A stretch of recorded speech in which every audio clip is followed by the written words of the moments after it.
Bora pra aventura. Que a gente está descendo, ó, uma trilhinha para poder ver a Cachoeira de Prumirim. Como eu disse, uma das cachoeiras, tá? Porque a gente já se informou, existem várias cachoeiras nessa região. Então, muito cuidado, porque é bastante íngreme, escorregadio. É, cachoeira é um negócio que tem que ter muito cuidado, né? Mas é um negócio também que é muito lindo, né? Então, Bora pra aventura. Olha isso, gente.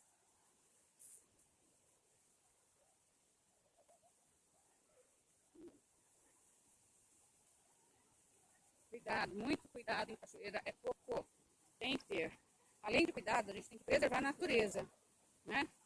Tem que preservar. Olha, gente, esse é o lugar. Esse é o lugar, as pessoas se banhando. Gustavo, não vai na beirada, não. Não vai. Gustavo, não vá na beirada. Me pode que você entendeu. eu tô aqui, olha. Nossa, gente, olha aqui.